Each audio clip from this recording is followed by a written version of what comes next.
Poor nurse got a wrong call at 3 a.m. She showed up anyway, and the single dad CEO never let her leave. New York, early winter. The city lights outside Olivia's apartment flickered through the thin blinds like distant stars. It was 2:30 a.m. when she finally collapsed onto her narrow bed. Her scrubs were wrinkled, her blonde hair clung damply to her forehead, and her legs ached from the 14-hour emergency room shift she had just survived. The cold from the cracked window bit at her ankles, but she was too tired to care.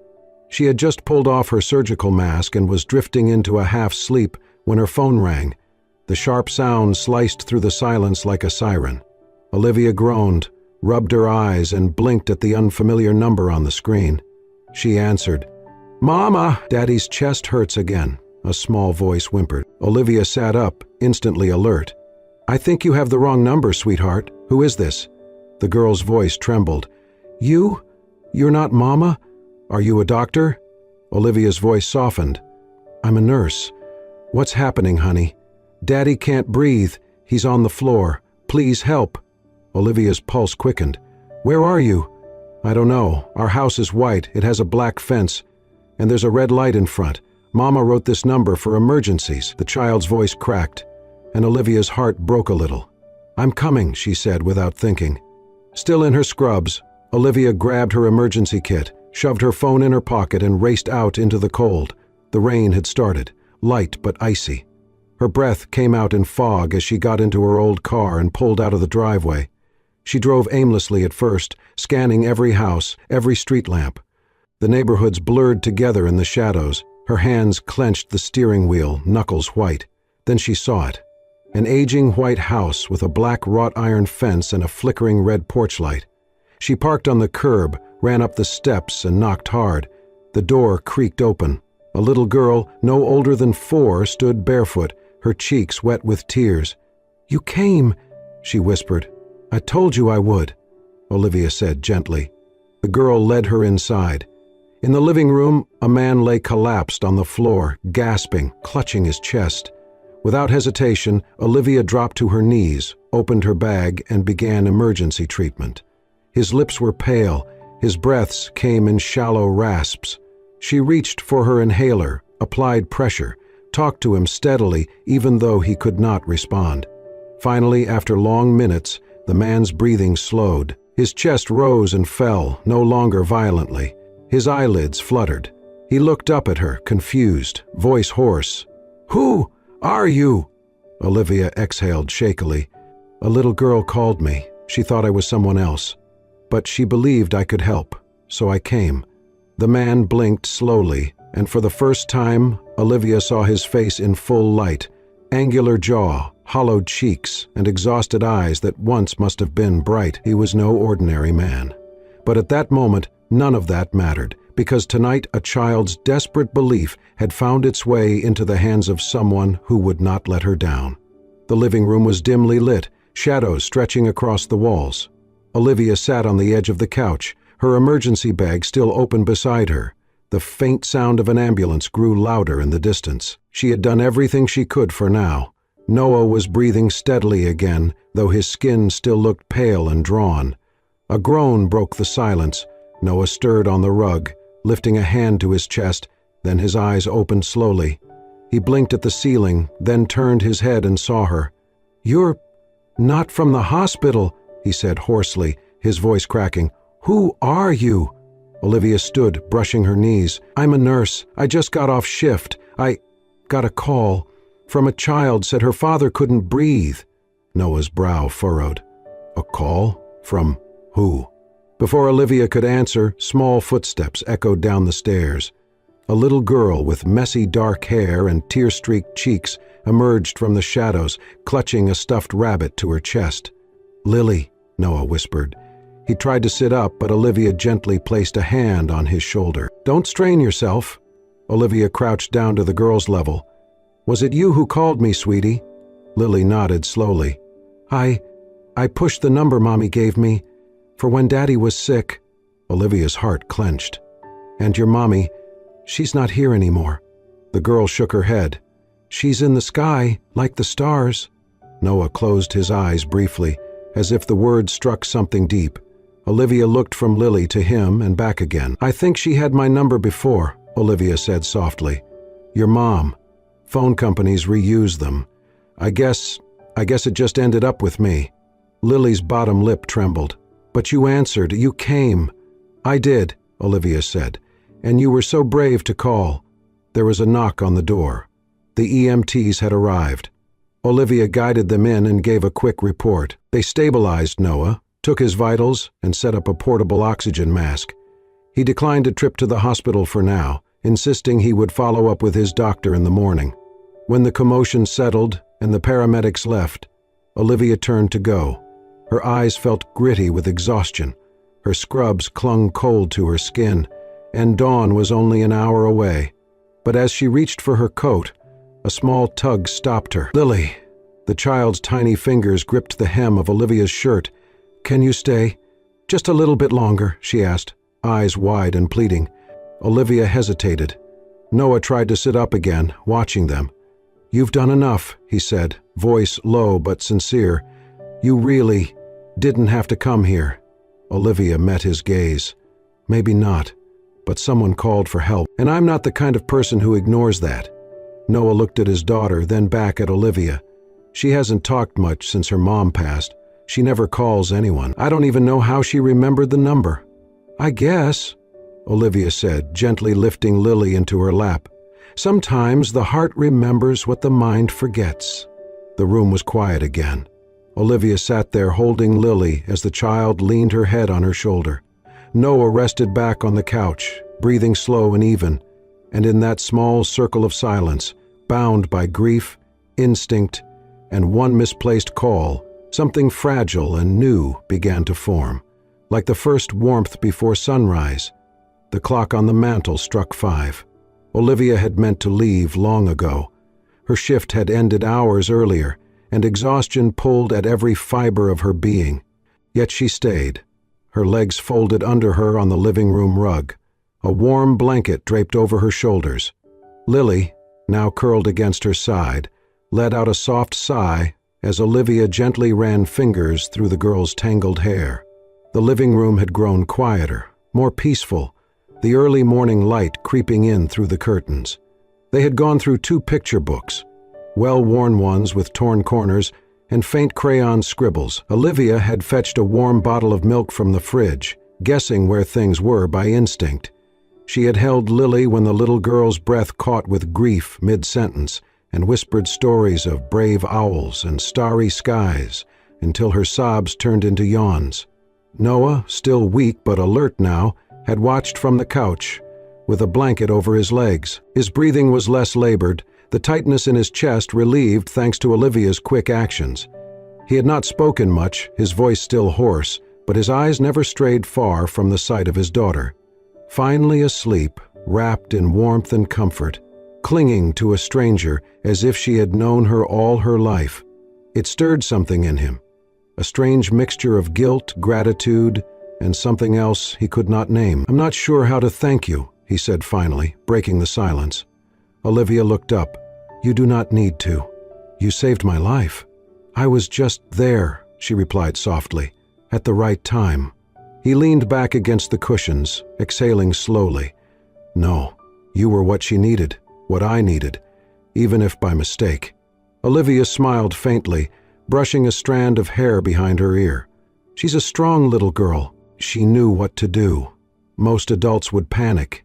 "She has not spoken to anyone like that in over a year," Noah murmured, "since her mother passed. I tried therapists, school counselors, nothing worked. Then tonight, you." Olivia's eyes drifted back to the child nestled at her side. Maybe she just needed to be the one helping someone this time. Sometimes that's how healing starts. The room fell silent again, a shared stillness, a stillness of survivors.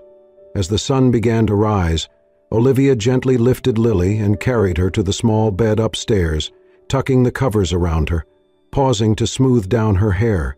She lingered for a moment, watching the child breathe peacefully, then tiptoed back downstairs. Noah was sitting upright now, the oxygen mask resting beside him. "Could I ask you something?" he said, his tone uncertain. "Of course." "Would you consider coming by again. Just for a bit? I don't know what this was. I don't expect anything, but Lily, I have not seen her that calm since Anna died. Olivia looked at him for a long time. The exhaustion behind his eyes was deep, deeper than what a single night of missed sleep could cause. It was the kind that came from carrying too much, too long, alone. I work most nights, she said gently, and I have classes in the day. He nodded quickly. I understand. It was just... He cut himself off, not wanting to sound desperate. Olivia picked up her things. It was a strange night. He chuckled dryly. That's one way to put it.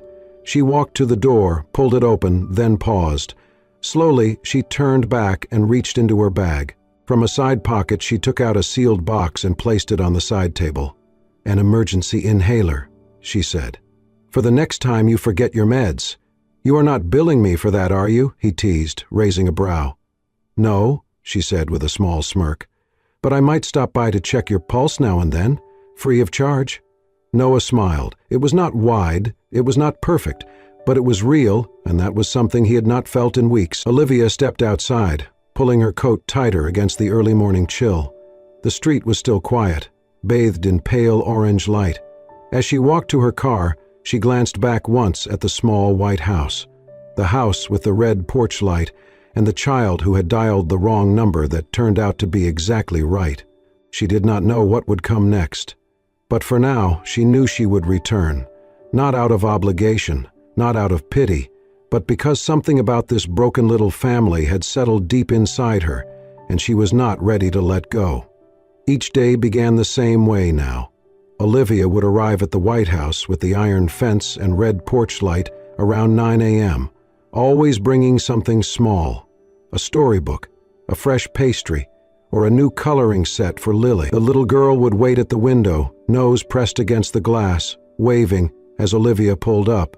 Noah usually watched from the kitchen, silently sipping coffee, half grateful and half unsure what this routine was becoming. Olivia never stayed long. At first, just an hour or two, she would read to Lily, make her laugh, pick up scattered toys, and gently remind Noah to take his medication or eat something that wasn't reheated pizza. She never imposed, yet somehow she became part of the rhythm of the house. Not loud, not flashy, just present. One morning, Lily tugged Olivia into her tiny art corner and showed her a crayon drawing, a stick figure with long yellow hair standing between two other figures, one tall. That's you, she said proudly, pointing to the figure in the middle. Me and Daddy are holding your hand so you don't get lost. Olivia's heart clenched. Noah saw the drawing later that day and said nothing. But when Olivia went to the kitchen, she found a note beside a cup of tea he had brewed for her. Thanks for not getting lost. That evening, after Lily had gone to bed and the house settled into its usual soft hush, Olivia and Noah sat on opposite ends of the living room. A documentary about marine life played on the TV, but neither really watched. Do you ever miss it? Olivia asked suddenly, breaking the silence. Noah looked up. Miss what? Running a company, wearing suits, giving TED Talks. A dry chuckle escaped his lips. I used to think I was important, that what I built mattered. He paused, eyes drifting toward the fireplace. But after Anna died, I couldn't walk into that office without feeling like a fraud. You left because of her, Olivia said quietly. Noah nodded. They said it was a routine surgery, an easy one. She even laughed when I dropped her off that morning. His voice cracked slightly. I signed the admission papers. I left her there. And when they called me hours later, it wasn't to say she was in recovery. I'm so sorry, Olivia said. He turned to her, eyes hollow but steady. I hate hospitals, Olivia. I hate the way they smell. I hate the way they feel. I hate that I gave her to a system that couldn't bring her back. She didn't answer. There was no answer to give, only silence. And sometimes, that was enough. The next few days passed quietly, but Olivia felt the lines around her blur. She was here almost every day now. She knew where the cereal was kept. She knew where the shampoo Lily liked and which lights buzzed if left on too long. She knew Noah's routine, coffee by 7, first email by 8, pacing the hallway by 9. And yet, she didn't live here. She wasn't part of this world. One afternoon, she sat alone in her car after leaving the house. Her hands gripped the steering wheel longer than needed. Her chest felt tight, not from pain, but from the confusion that swirled inside her like fog. This wasn't her family. This wasn't her life. That night, she pulled out a pen and wrote her nurse supervisor an email. It was simple and polite, a request for a few days off, citing personal reflection. She needed space, not because something had gone wrong, but because something was starting to feel right, too right. The next morning, she arrived at Noah's door, not with a coloring book, but with an envelope. "I need a few days," she said, offering a small smile, "to think, to breathe." Noah stared at her for a moment, then nodded. "Okay." Lily came running down the stairs, arms outstretched. "Are we reading today?" Olivia crouched down, kissed the girl's forehead, and whispered, "Not today, sweetheart, but soon." As she walked away from the house, Olivia felt a strange ache, like she was leaving something behind that she hadn't quite been ready to name. Not love, not yet, but something close. Back at the hospital, everything felt off. The familiar rhythm of charting vitals, adjusting IVs, and answering code calls should have grounded Olivia. It used to. But now, the sterile lights felt colder, the hallways more echoing, her uniform tighter against her chest, like something that no longer fit. She moved through the wards with practiced grace but dulled eyes. The patients were the same, the procedures unchanged, but something inside her had shifted. It had only been 4 days since she walked away from that little white house. 4 days since she hugged Lily goodbye and handed Noah that envelope. 4 days, but it felt like an absence far longer than time could measure. Her phone buzzed during her lunch break, Lily's name flashing across the screen. A message came in through the kid-safe tablet Olivia had helped Noah set up weeks earlier. A drawing appeared. Crayon stick figures, 3 of them, one tall, one small, and one in the middle with yellow hair. Underneath, clumsy letters spelled out, "I miss you." Olivia stared at the screen, heart caught between guilt and longing. Seconds later, another message arrived, this time from Noah. "Lily hasn't been sleeping. She thinks you left because of her." No emoji, no follow-up. Olivia locked the phone and exhaled. The noise of the hospital hummed on, but inside her everything was very, very still. She didn't reply, not to Lily, not to Noah. Instead, she took a walk during her break, headphones in, playing soft lullabies, as if trying to drown her own thoughts. She sat by a fountain in the courtyard, watching leaves fall, letting the cool air bite her skin to remind her she was still here. She had promised herself she would not become another hole filler in someone's broken life. She had seen too many patients, too many families, who leaned on someone just because they were available, not because they were truly wanted. Olivia refused to be that. She would not be Anna's shadow, and yet, when she closed her eyes, she saw Lily's sleepy smile as Olivia traced constellations on her ceiling with a flashlight. She heard Noah's voice as he whispered, "Thanks for not getting lost," over a shared mug of tea. She remembered the warmth, not just of the house, but of being needed without being used. That night, she recorded a short audio message and uploaded it to Lily's tablet account. Her voice was calm, warm, steady. Tonight's story is about a brave little fox who lost her way in the woods. But she was never really alone. She never said her name, never mentioned Noah. But the story was one Lily would know was meant just for her. And somewhere, in the quiet of that white house, Noah listened too. He replayed the clip after Lily fell asleep alone in the kitchen. The lights were off. The tea had gone cold. But he sat there anyway, the tablet screen glowing, Olivia's voice like a memory that wouldn't fade. By the 5th day, Olivia stopped checking her phone so often. She tried to refocus. She told herself she needed space. But the ache didn't leave. It just settled deeper, quieter, like a violin string pulled taut but never played. On the 6th night, just past midnight, her phone rang. Not a message, not a voicemail, a call. From Noah, she answered before the second ring. "Lily's sick," he said. His voice was tight. "High fever. She's been crying for hours. She's asking for you." Olivia was already reaching for her coat. "I'll be there in 20 minutes." No hesitation, no questions. When she arrived, the porch light was on, the same red glow. The door cracked open before she even knocked. Noah stood there, eyes tired, shirt wrinkled. He didn't say anything, just stepped aside to let her in. Lily was on the couch, cheeks flushed, curls damp with sweat. She whimpered as Olivia approached, but quieted the moment Olivia took her hand. "I came," Olivia whispered. The child nodded weakly. "I knew you would." Noah watched from the doorway. He said nothing, but his shoulders dropped. The kind of release that only came when someone else finally carried the weight with you. Olivia sat on the edge of the couch all night, wiping Lily's forehead with cool cloths, murmuring stories about foxes and stars. She didn't need an invitation. She was already home. The air inside the little white house was warm, but Olivia's fingers trembled as she reached for the thermometer. Lily lay curled on the couch, her small body wrapped in a fleece blanket covered in cartoon stars. Her cheeks were flushed, her curls matted to her forehead. Olivia sat on the edge, brushing the hair back gently, murmuring soft nothings that were more prayer than comfort. In the kitchen, Noah paced. He had turned over every drawer, every cabinet. Bottles clinked, drawers slammed, and his voice, usually composed, controlled, cracked. "Where the hell is the acetaminophen?" Olivia didn't look up. "Cabinet over the fridge, upper right."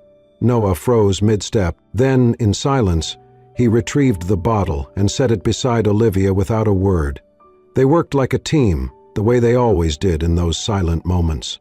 Lily's fever had dropped slightly thanks to the cold compress and medication, but Olivia stayed. She stayed long after she could have left, long after Noah stopped pacing. When Lily finally drifted off into an uneasy sleep, Olivia exhaled. She stood, adjusting the blanket, then stepped back into the kitchen, where Noah sat slumped at the table, one hand gripping a mug of untouched tea. Olivia poured herself a glass of water. Her voice was steady when she spoke. "I didn't come back for you."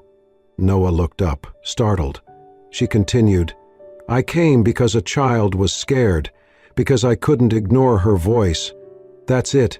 Noah nodded slowly, eyes dark with something unreadable. He didn't argue, didn't plead. "I know," he said simply. Olivia folded her arms, leaning against the counter. The silence stretched between them like the fragile bridge they had yet to cross. Then, slowly, Noah reached into the inner pocket of his coat, pulling out a folded piece of paper. He slid it across the table toward her. Olivia glanced down. Her brows furrowed as she read the header, "Reinstatement Application, New York State Medical Board." She blinked. "You," he met her gaze. "I never told anyone, but I was a licensed trauma surgeon before I transitioned to administration. After Anna, I walked away from it all. Board membership, consulting, everything. I didn't think I could trust myself to help another patient. Not after—" His voice trailed off, but Olivia didn't press. She understood. Sometimes silence held more truth than words. He tapped the paper. "But then you came. You showed up when no one else would. You didn't even hesitate." She looked at the form again. Her heart tightened. "You're applying to return?" He gave a short nod. "Not as CEO, not in a boardroom, just to help again. Maybe part-time, maybe a clinic. Something real." Olivia stared at him, and in that moment, something inside her softened. Not out of sympathy, but recognition. This wasn't a man looking to be saved. This was a man quietly choosing to rise again. She placed a hand on the form, gently smoothing the edges. "You don't need me here for that." "No," he said, "but I wouldn't have remembered I could still be that man. If you hadn't come—" She looked away, biting her lip. Her throat felt tight. Then he stood, walking toward her, not too close, but close enough for her to see the tired hope in his eyes. "If there's ever a day you feel ready," he said, his voice lower now, almost fragile, "don't just come for Lily." She met his gaze. "Come for yourself. Come for what this could be, if you let it." Olivia didn't answer, not right away. Instead, she walked past him, back to the couch, crouching beside Lily once more. She stroked the little girl's hand, saw it twitch as Lily stirred and leaned into the touch even in sleep. She closed her eyes. Maybe she had come for the child, but maybe, just maybe, there was a part of her that had missed the feeling of being seen, not as a caregiver or savior, but as someone worth staying for. That night, Olivia stayed until the sky turned lavender and the city lights dimmed. She left quietly before dawn. But this time her steps were not those of someone running away. They were the steps of someone who might come back. 1 year later, the neighborhood looked different to Olivia. Not because the streets had changed, but because she had. Gone were the late-night ER shifts, the endless paperwork, and the bleached hallways that once consumed her days and nights. She had traded the sterile scent of antiseptic for the crisp air of early mornings and the laughter of children. Her apartment was now a small one-bedroom above a bakery, just 3 blocks from Noah's home. It was modest, with mismatched furniture and sun-faded curtains, but it was hers. For the first time in years, Olivia chose where to be, and she chose here. She no longer wore scrubs. Instead, every morning she opened the doors to a converted garage that served as her community first aid classroom. Inside were rows of child-sized mannequins, posters on Heimlich techniques, shelves of bandages and plastic stethoscopes, and a whiteboard with daily lesson topics. Lily was always the first to arrive. Now 5, the little girl entered each class with her backpack bouncing and her curls tied up in a messy ponytail. She would march up to Olivia, flash her a toothy grin, and announce, "I checked Daddy's blood pressure this morning. He's fine." Olivia would pretend to gasp in awe. "Well, Nurse Lily, you're promoted to junior medic immediately." Every child in the class adored her, but none more than Lily, who insisted on calling Olivia Coach Liv. Noah always said that was her way of keeping Olivia hers, unique, apart from everyone else. Noah himself had begun volunteering twice a week, helping fix the classroom plumbing and building extra shelves. He brought snacks, always the organic kind that Olivia secretly found bland but appreciated nonetheless. He never pushed, never asked, but he stayed. One Saturday morning, Olivia found a note on the bulletin board. It was hand-drawn with purple crayon. "Today is the day. Lily." She smiled, puzzled. The answer came that evening. The local community center was hosting its annual awards night. Olivia had been nominated by several residents for her public health contributions, especially for her work teaching families basic emergency care. She had not planned to attend. She preferred quiet corners and behind-the-scenes efforts, but Noah gently insisted. So she went. The auditorium was crowded, warm with body heat and the buzz of neighbors reconnecting. Olivia sat in the back, hair tucked behind her ears, heart quietly pounding. Then she heard her name. She looked up just in time to see Lily, dressed in a white blouse and blue skirt, step up to the podium, the microphone nearly taller than she was. The MC whispered something to her, adjusting the mic. Then Lily cleared her throat. "My name is Lily Campbell. I'm 5. I used to get really scared at night, especially when my dad got sick. But then I met someone brave." The audience fell silent. "She came to my house because I called my mom. But she came anyway, even though she wasn't my mom." "She's not my mom." Lily paused, her small voice steady but emotional. "But she's the person I want to be like most when I grow up." There was a beat of silence, then thunderous applause. Olivia didn't move, couldn't. Her throat tightened, her hands shook, and her vision blurred as tears filled her eyes. Then a warm hand found hers. She looked down. Noah stood beside her, silent, his expression soft but sure. He didn't say anything. He didn't need to, his fingers laced with hers, gently but firmly. Olivia turned back toward the stage, tears slipping down her cheek. It wasn't a grand declaration, not a proposal or a dramatic reunion, but it was something quieter, stronger. It was a feeling of being seen, of being wanted, of being home. The sun hung low in the sky, casting long golden stripes across the white picket fence that framed their quiet backyard. A gentle spring breeze whispered through the leaves of the maple tree, and the scent of fresh cookies drifted from the open kitchen window. The afternoon carried that rare stillness, the kind that made you pause, breathe, and feel. Olivia sat cross-legged on a checkered blanket. A cup of chamomile tea nestled between her palms. Her blonde hair glowed in the waning light. Across the grass, Lily turned cartwheels barefoot, laughter trailing behind her like music. Her blonde curls bounced with each tumble, joy unfiltered and free. Noah sat nearby on a wooden bench, a book open in his lap but unread. His gaze never left them. It had been over a year since that call at 3 a.m., a year since a trembling voice on the phone had cracked something open inside him. Since then, everything had changed. Olivia was no longer just the nurse who showed up. She was now the rhythm of their days, the stillness in their storm. "Hey!" Lily called, scampering over and flopping beside Olivia. She grabbed Noah's phone from the grass and held it to her ear, mimicking a serious voice. "Hello? Is this the nurse lady?" Then she burst into giggles. "Dad, if someone calls the wrong number again, what should I say?" Noah smiled softly. "You tell them they called exactly who they needed." Lily tilted her head, thoughtful, then nodded. "Okay, I'll say that."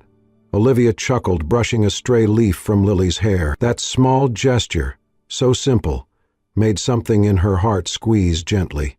She looked down at the little girl now snuggled against her side and knew she could never go back to who she was before. Noah rose from the bench and walked toward them. He knelt on the blanket, reaching into his pocket. From it, he produced a small wooden box. Smooth, simple, worn at the edges like it had been held many times, he placed it gently in Olivia's hand. "Open it," he said, voice low. She opened the lid. Inside was a silver ring, plain and elegant, no stones. Just a subtle engraving on the inside curve, answered at 3 a.m. She looked up at him, eyes wide. "I never planned to love again," Noah said, his voice steady but soft. "But that night, when you showed up without knowing who I was, tired and still willing to come, you didn't just save my life. You stepped into it, like you were always meant to be here." Olivia's eyes shimmered. She didn't speak. She didn't need to. She closed the box gently, then leaned forward and rested her forehead against his. Noah exhaled slowly, as if something he had held inside for too long was finally released. Then Lily giggled and wrapped her arms around both adults. "Group hug," she squealed. "Forever, team," Olivia laughed, tears slipping silently down her cheeks.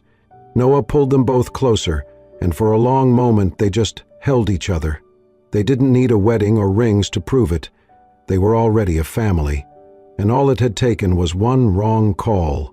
As the sun dipped behind the rooftops and shadows lengthened across the yard, the three of them remained there, entwined in each other's arms, in the quiet warmth of a life they had chosen. Sometimes, the people we are meant to love do not come to us by blood, but by accident, by grace, by the courage to answer when no one else would. And sometimes, the wrong number is the beginning of everything right.